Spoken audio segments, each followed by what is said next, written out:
اعوذ باللہ السمیع العلیم من الشیطان الرجیم بسم اللہ الرحمن الرحیم الحمد للہ رب العالمین وصلی اللہ وسلم علی النبی الکریم رب اشرح لی صدری ویسر لی امری واحلل عقدۃ من لسانی یفقہوا قولی رب زدنی علما اللہم وفقنا لما تحب وترضى.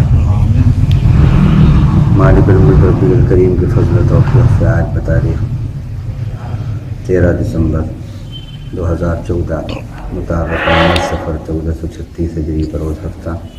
ابھی نماز فجر میں سلسلہ وار سورہ طٰہٰ کی جن آیات کی تلاوت کی گئی. آج کا درس انہی آیات میں سے آیت نمبر 90 پر مشتمل ہے. بڑا سنسکرت کا ماہر تھا سوامی سرسوتی دیانند، اور سیرت رسول پر تقریریں کرتا تھا. سیرت رسول پر اس کی تقریریں ہوتی تھیں. اللہ کے رسول صلی اللہ علیہ وسلم کی تعریف میں ایک گھنٹہ دو گھنٹے بولتا تھا، آپ کی سیرت بیان کرتا تھا، اور اتنا مسلمانوں میں مقبول تھا کہ اس کو بلا کر ایک مرتبہ جامع مسجد دہلی کے اندر سیرت پہ تقریر کرائی. آپ غور کرو، اتنا مقبول تھا. اس کو انہوں نے ٹارگیٹ بنایا انکل سامنے جانے سے پہلے کہ ان کو بیج بو کے چلے جاؤ. اس سے کہا کہ ہم جا رہے ہیں، اب ہم چلے جائیں گے اور ہمیں ایسا وہ ہے کہ ہم یہاں سے ہماری حکومت ختم ہو جائے گی، تو تم کیا کرو گے، کیسے چلاؤ گے؟ ان کا ہم حکومت چلائیں گے. اور ان کہا کہ نہیں، تم نہیں چلا سکتے، تمہیں حکومت کرنا نہیں آتا، حکومت مسلمانوں کو آتا ہے کرنا. اب دیکھیے، ایسی باتیں کہہ کر اس کو برگلایا، اور پھر نتیجہ یہ ہوا کہ اسی کو اگینسٹ میں اٹھایا اور شدی سنگٹن کی تحریک جو ہے قائم ہوئی، اسی نے قائم کری. یہ ایک چال چلی. کیا چال تھی؟ شدی سنگٹن کیا ہے؟ یعنی خالص بنانے کی تنظیم. کائے کا تمہارے پرکھے جو تھے وہ سب کے سب غیر مسلم تھے، ان کا دھرم جو تھا تم وہی سویکار کرو. اگر واقعی تم اپنے پرکھوں کے پوروجوں کے بالکل شدھ سنتان ہو، اگر تم ان کی شدھ سنتان ہو تو اپنے پوروجوں کو فالو کرو. یہ چلایا ہو، سیم وہی چیز دے کے پھر آئی ہے. پرکھوں کے گھر واپسی، یہ وہی ہے، یہ وہی ہے. نتیجہ کیا ہوا؟ اس کا نتیجہ کیا ہوا؟ اس زمانے میں انہوں نے دیکھا کہ اب ہم اپنے اس منصوبے کو پورا کریں تو کیسے کریں گے؟ ان کا جو جاہل ہیں، جہاں جہالت ہے، وہیں پر ہم یہ فارمولہ بہتر طور پر اپنا سکتے ہیں. اس کے لیے انہوں نے سروے کیا. بڑے پلاننگ کے ساتھ ہوتے ہیں یہ کام. آپ کیا سمجھتے ہیں کہ ایسی ہو گئی؟ ایسی ہو گئی. پلاننگ ہوتا ہے پورا. گجرات کا فساد ایسی ہو گیا، 1 منٹ کے اندر سب ہو گیا. اتنا بڑے پلاننگ ہوتے ہیں اس کے پیچھے. انہوں نے سروے کے بعد معلوم ہوا کہ ہندوستان کے اندر یو پی میں ایک علاقہ میوات کا ہے، یہ علاقہ سب سے پچھڑا علاقہ ہے. جو پچھڑے علاقے ہیں، بیکورڈ علاقے ہیں، وہاں پر ہمارا یہ منصوبہ زبردست کامیاب ہوگا. وہی بات جو ہم نے کہا، 4 نکاتی پروگرام: جہالت، ازالہ غربت، اور اشاعت اسلام، اور بیداری کی مہم چلانا. یہ 4 باتیں. ان میں سے ایک بات وہی غربت کی تھی، جہالت کی تھی. جہاں جہالت ہوتی ہے وہاں اکثر غربت ہوتی ہے، اور جہاں غربت ہوتی ہے وہاں اکثر جہالت ہوتی ہے. دیکھ لو آپ، یہ دونوں باتیں، اور انہی دونوں کی وجہ سے اکثر فتنے آتے ہیں شرک کے.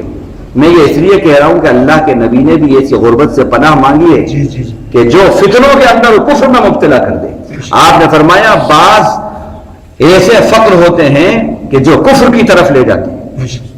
یہ تو انہوں نے دیکھ لیا کہ ٹارگیٹ وہاں آغاز کرا. انہوں نے اس زمانے کے اندر ایک اللہ والا تھا، تڑپ اٹھے. وہ تڑپ اٹھے، مولانا الیاس رحمۃ اللہ علیہ تڑپ اٹھے اس واقعے کو. ابھی کچھ نہیں ہوا، تبلیغی جماعت یہ وہ کچھ ابھی وجود میں نہیں آئی. یہ دیکھا انہوں نے، نئے جو ہے وہ ابھی فارغ ہو کے آئے تھے. یہ واقعہ دیکھا انہوں نے، تڑپ اٹھے، اور وہ بات ان کو یاد آئی کہ سیدنا ابو بکر صدیق کی زبان سے جو جملہ نکلا ہے جب مرتد لوگ ہوئے ہیں، کچھ مرتد ہوئے اور خبر ملی ان کو کہ لوگ مرتد ہو گئے، اللہ کے نبی صلی اللہ علیہ وسلم کی وفات کی خبر سنی تو کچھ لوگ مرتد ہو گئے۔ حضرت سیدنا ابو صدیق کو خبر ملی تو انہوں نے کیا کہا؟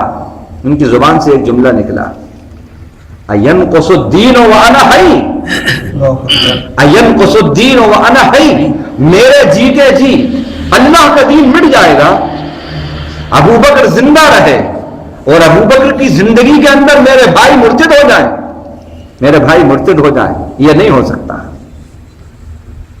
اس اللہ کے بندے نے کوشش کری، میوات سے آغاز ہوا تبلیغی جماعت کا، تو کیسے انہوں نے کوشش کی؟ ان کا کہ یہ وجہ کیا ہو رہی ہے؟ وجہ ہے غربت اور جہالت، لہذا ان کو ماحول سے کٹ آف کرو۔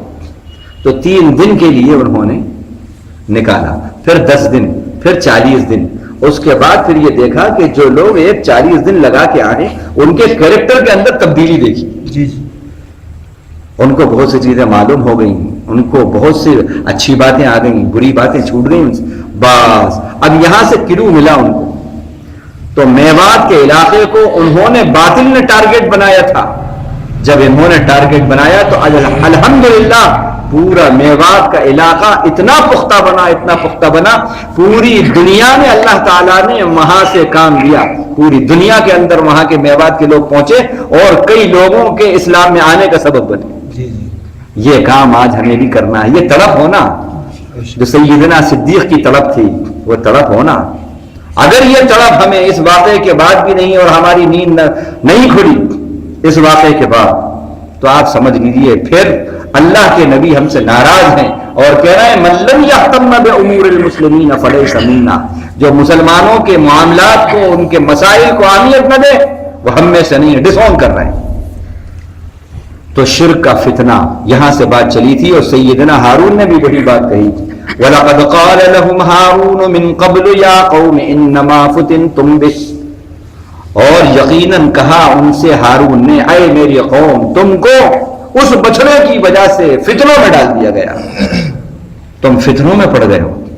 وَإِنَّ رَبَّكُمُ الرَّحْمَنُ، بے شک تمہارا پروردگار بہت مہربان، فَاتَّبِعُونِي وَأَطِیعُوا أَمْرِی، میرے پیچھے چلو، میری بات کو مانو۔ تو بات یہاں سے چلی تھی، 3 باتیں آج کی آیت میں ملی، میں اسی پر بات ختم ہوتی ہے۔ پہلی بات یہ ملی کہ شرک کو فتنہ کہا، شرک فتنہ ہے، شرک جہالت ہے، شرک نجاست ہے، اور شرک ظلم عظیم ہے۔ یہ سب قرآن مجید میں باتیں آئی ہیں، اس سے ہمیں بچنا ہے، اور اس کے بچنے کی بہترین ترکیب یہ ہے کہ ہم اقدامی پوزیشن میں آئیں اور دفاعی پوزیشن کو ختم کریں۔ ہم اقدامی پوزیشن میں آ جائیں، باطل کو دفاعی پوزیشن میں آ جائے گا باطل، آپ اقدامی پوزیشن میں آؤ گے، باطل دفاعی پوزیشن میں آئے گا، اور جو اقدامی پوزیشن میں ہوتا ہے وہ مؤثر ہوتا ہے، جو دفاعی پوزیشن میں ہوتا ہے وہ متاثر ہوتا ہے۔ آپ مؤثر پوزیشن میں آؤ، باطل کو متاثر پوزیشن میں کرو۔ دوسری بات ہمیں یہ معلوم ہے، اتباع ہے نبی کے پیچھے چلنا، اور اطاعت ہے نبی کی بات کو ماننا۔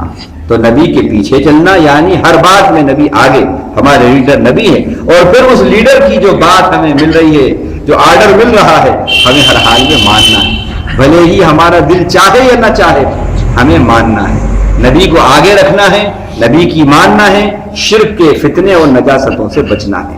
یہ خلاصہ ہے آیت نمبر 90 کا سورہ طٰہٰ کی۔ اللہ تعالیٰ کہنے والے کو بھی اپنے کرم سے، اپنے فضل سے ان تینوں فتنوں سے محفوظ رکھے، اور اللہ آپ کو بھی، ہمیں اور ہماری اولاد کو اللہ شرک کے فتنوں سے اور اس کی آفتوں سے محفوظ رکھے، اور ہمیں دین کی اشاعت کے لیے، دین کی سربلندی کے لیے جن لوگوں کو اللہ نے اپنے محبوب بندوں کو قبول کیا ہے، اللہ اس اپنے محبوب بندوں کی جماعت میں ہم کو، ہماری اولاد اور نسلوں کو بھی قبول فرما لے، شامل فرما لے۔ وآخر دعوانا الحمد للہ رب العالمین۔ سبحان اللہ وبحمدہ سبحانک اللہم وبحمدک نشہد ان لا الہ الا انت نستغفرک ونتوب الیک اللہم اجعلنا من الذین یستمعون القول فیتبعون احسنہ اللہم اسمعنا منادی الجنة مع الابرار ربنا آتنا في الدنيا حسنة وفي الآخرة حسنة وقنا عذاب النار اللهم إنا نسألك الهدى والتقى والعفاف والغنى ربنا تقبل منا إنك أنت السميع العليم وتب علينا إنك أنت التواب الرحيم صلى الله تعالى على خير خلقه محمد وآله وصحبه أجمعين آمين والحمد لله.